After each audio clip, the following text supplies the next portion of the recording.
Hello, welcome. Sacred work in progress today with my friend Pia. I am so excited to get to know you a little bit better, chat about your art, and just, yeah, see what comes up. Two mamas talking art business and everything else, I'm sure. I can't wait. Pia, would you like to introduce yourself for our listeners?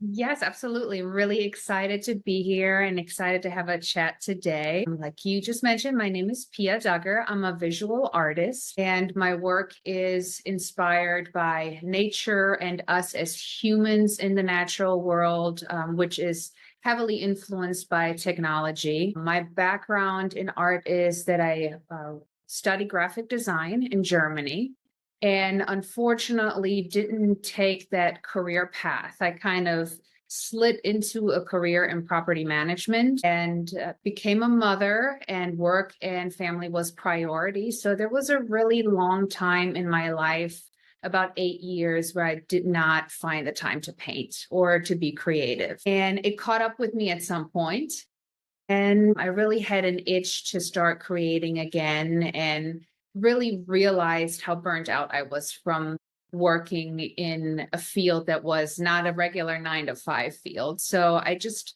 took all of that frustration, the stress, and really the feeling of being drained and used that as inspiration for my artwork. So out of all of that, a big body of art emerged. And I still continue to this day to kind of have all of those past experiences fuel my work. Yeah, that's incredible. I love that you're sharing this story of like coming, kind of like having to move away from art, just kind of like this period of, just maybe a little inward, maybe a little bit like just retreat for whatever reason, family and everything else. And then having this call to come back to the art. Because like you said, I really like it. It hit me in my core when you said, that it always catches up with you because it does. I feel like as creative people, if we are not creating, we find ourselves in all kinds of a mess, like health issues or just, maybe mental health issues, like all of that kind of stuff definitely emerges for artists, I think, when we're not actively creating and like using that energy in that way. 100%. Yeah, 100%. And I did go through that. You were just talking about mental health issues. And, I've always created, I've always been a creative. As a teen, I had my struggles. Family life wasn't always so rosy. So I did use art as a refuge and to kind of help process how I was feeling. And then, I went through a period where things were going great. And then again, working in the corporate world, it just not being able to create or take that time for myself really just caused some scars and breakdowns, and, resulted into burnout. But, with that being said, I feel true artists take all of those hurdles and all of those experiences and just turn them around, turn them into something, use them as fuel to just be creative again. And then, in essence, being creative and painting just helped me to become well again. I mean, along with other things, therapy and medication for a point in my life. But yeah, creating definitely is essential, I think, to my personal well-being, and I think to a lot of other people's well-being, even people who are not considering themselves to be artists. I think there is something very, very beneficial to just being creative. Yeah, I totally agree with all of what you shared. I see the artist as like an alchemist. So, like you said, we take those kind of expressions or experiences and they don't always come out on the canvas, in a way that people might expect based on the experience. But, yeah, we take those emotions and we put them in another place and another expression in a different lens. That's Right. really cool. Yeah, I mean, let's see. I know I know you shared a little bit about kind of like the technology sort of angle that you create. Like, could you share a little bit more about how you're relating the idea of technology in your art? So first, let me say I love technology. I think it's really cool to see some of the technological advancement, and I love construction. I love to see how things work. I like computer. My parents, just to give you a little bit of a background there, my mom actually worked as an IT specialist, and my dad is an engineer. So I have technology all around me, and I think we were early on, we had a computer at our house in the 80s, because that's what my parents did. That's what they worked with. So that's definitely been a big influence in my life. But at the same time, I like being outdoors. I love playing in the mud as a kid. I love picking up all those stray animals that I found outside somewhere.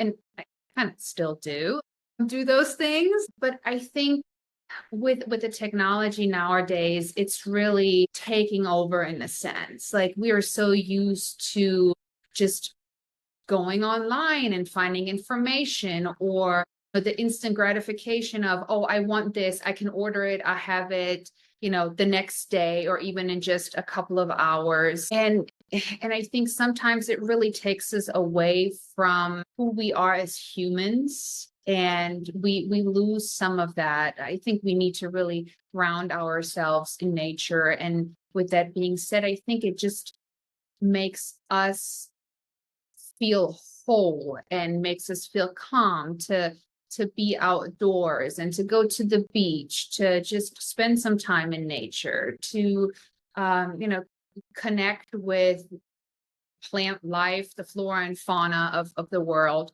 But then at the same time, we are so consumed by and addicted to technology and rely on it that it kind of overshadows nature. And I think there's always such a battle between advancing technology and then preserving the nature, because I feel like technology has at times and continues to destroy what we have in nature. But again, I love both sides and I can see both sides, and maybe that's the Libra in me. So my hope is always that we can find a way to just have technology and nature live in harmony, because I think there's really great things that we can do with technological advancement, but we're not yet figured out how to apply those properly.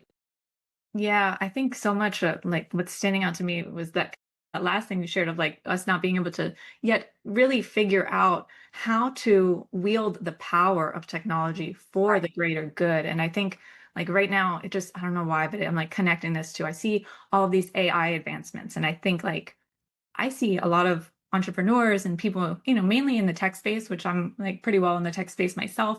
I see them almost like throwing spaghetti at the wall with all of these tech tools. And it's like, we don't even have an ounce of the full picture of what that technology is going to be capable of in the coming years. And it's like, right now, I'm just like watching everybody throw their spaghetti. And it's like, if we can, kind of step back and look at the bigger picture. And like, I feel like people are just like head first, head first, head first, and without like an awareness of kind of, what kind of mess they're creating in the process for nature, for the world, whatever Right. it is. I don't know if Yeah, you have there's some thoughts definitely, on that. yeah. Yeah, I do. There's definitely lack of awareness, like you were saying. And I think sometimes, or a lot of times, things are approached for the wrong reasons, right? It's always money, right? How do people get rich? How do we make money? How do we capitalize on certain things? And it's just, in my opinion, it's just the wrong approach. I think you can have an approach where you can benefit people, where you can benefit nature and still fulfill that money component that people always are looking for. And it's just, yeah, it's scary at times. I mean, I see it, I've spent many years in property management and I'm really familiar with construction, and I've seen new buildings go up, and it's really interesting to really see how corners are cut to save money. But I also feel that with all the information that we already have and all the things that we know, we should really use this technology to just think a little bit more about green energies, green building technologies. And because it is there, it's just for whatever reason not being applied or looked into further. And yeah, Yeah, I think a lot of kind of the world that we've been living in was definitely like business first, like profit first, and not people first. yeah, I personally believe that we're moving into an era that will be more people first, that will be more like community focused. I have kind of like a strange maybe perspective on the way that all of that is unfolding. But yeah, I have hope that we will have a very different experience with technology than a lot of people think that we will. And at least yeah. Yeah, I do. I'm hopeful too, just like you are. And I am seeing signs of it where, it's not authenticity is more important, being grounded is more important, having something man-made is more important, not machine produced.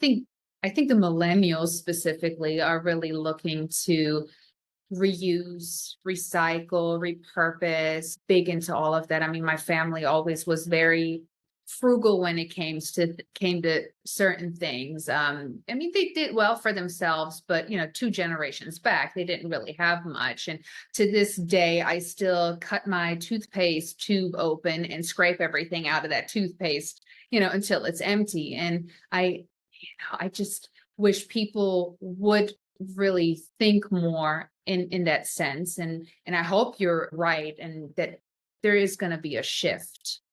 Yeah. I mean, I have a lot of content on that speak to that. I would be happy to share it with you after the fact.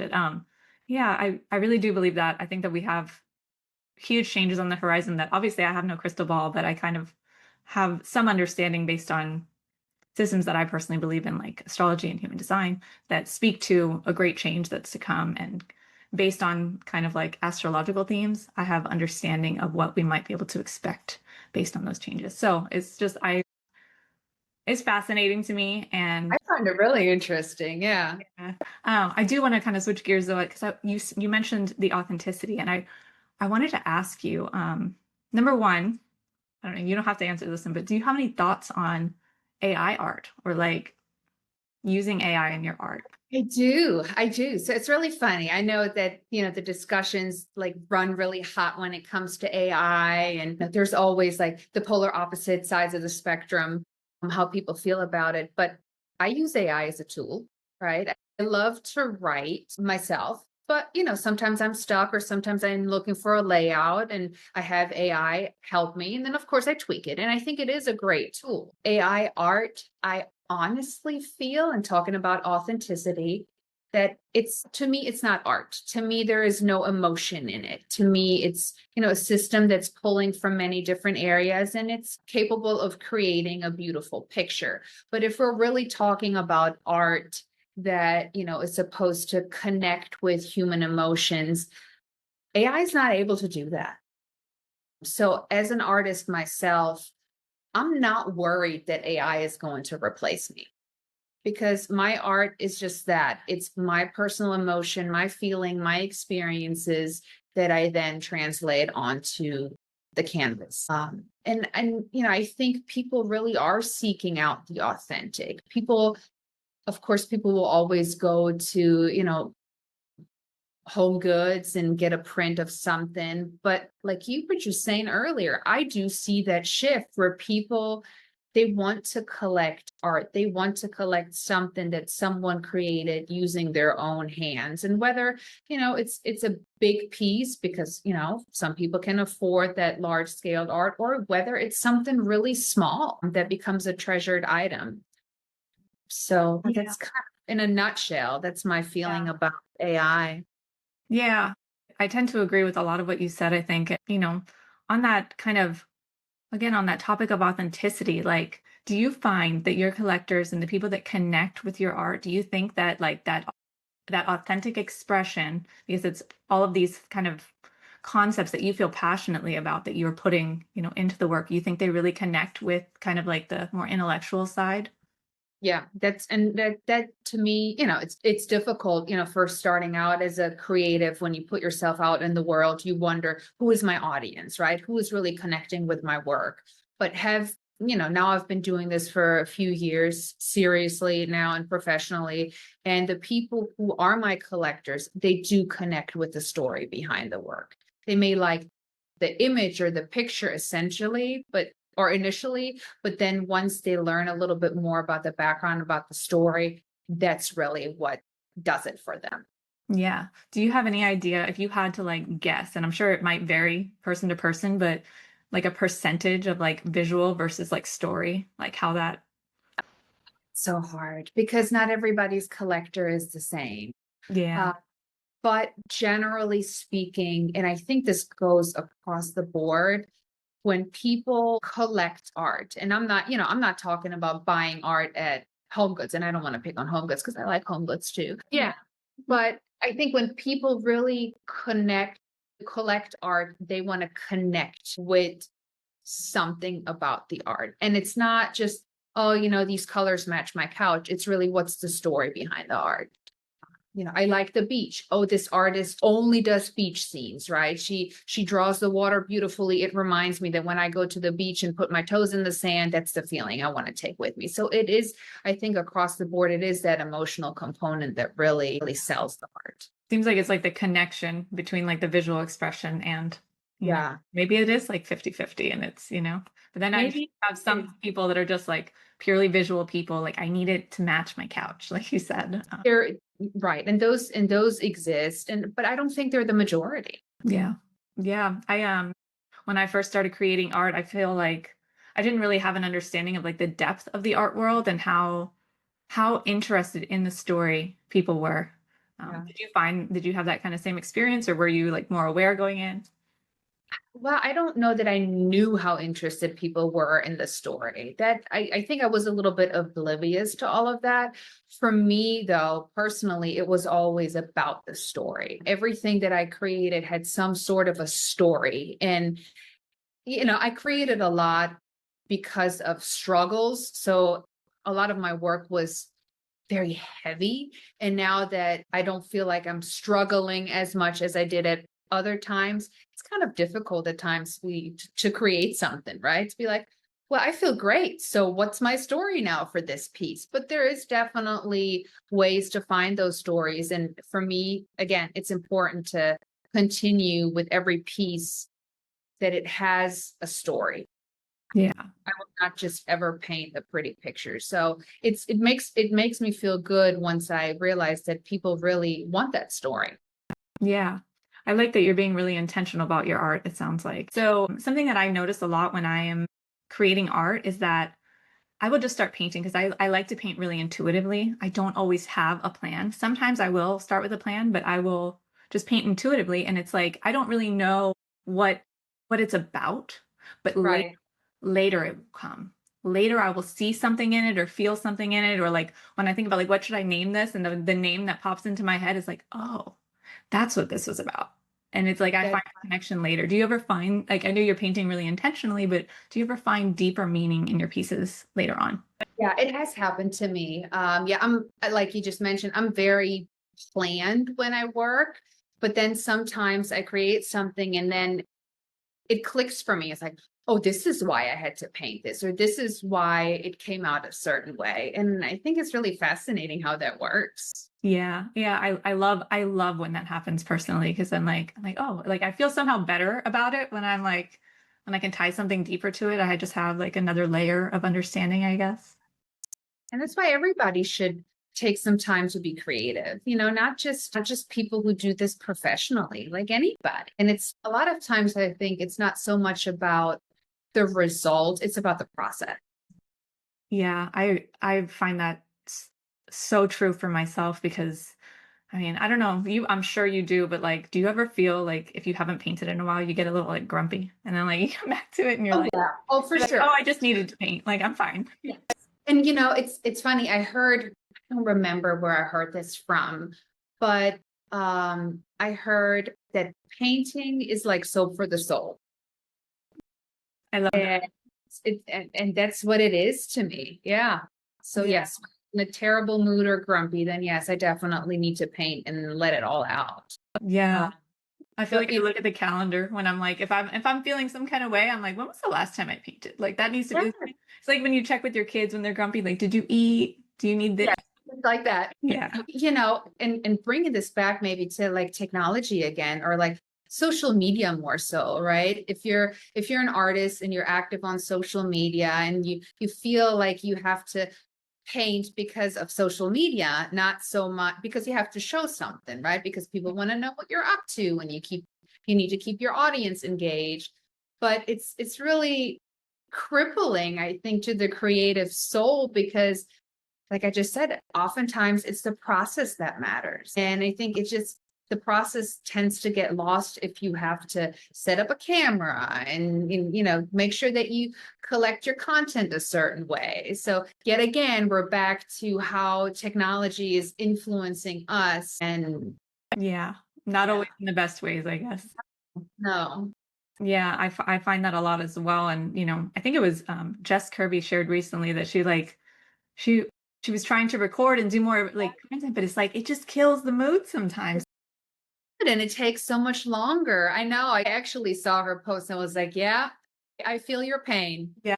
Yeah. Oh my goodness. Well, how do your kids feel about you painting? Like, how do they feel about your art that you make? Okay, so I have two very different kids, very different personalities, which I think is adorable. And my youngest, actually, who is 10, he is the one who sparked something in me and made me paint again because I didn't paint for so many years. And I think when he was about 3, he was painting or drawing or creating something, and just something just clicked. And so we started painting together. I had my easel set up. He had a little mini easel set up.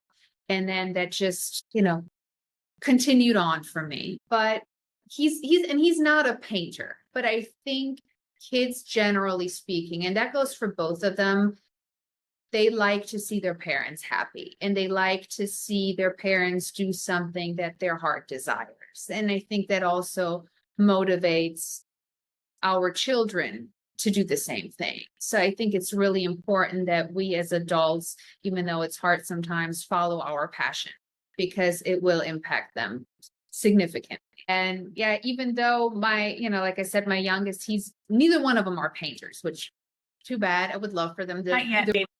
Not yet. Yeah.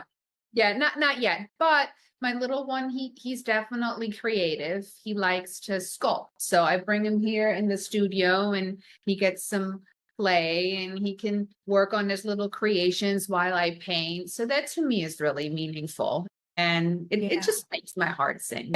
Yeah, that's awesome. I love that probably the most out of all of it when I get to be home working, from my other kind of job and the art and all of it is just being present, that presence and being able to like have the space that's open, that's like, yes, you can come here, you can come paint, My kids don't always love to create all the time, but it's here for them when they want to. And I love that we can share that when they're up for it and that it opens that door and that it sets that example. I also find that really important.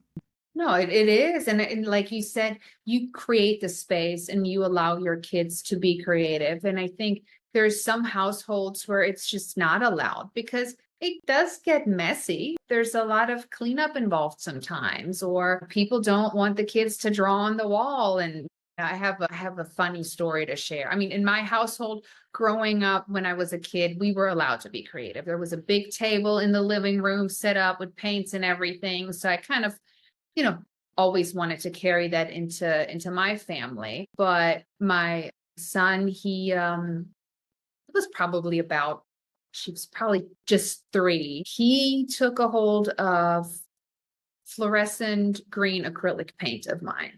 I didn't know. He was very quiet, right? When the house They gets, always are. They you, always you are. know something's going on.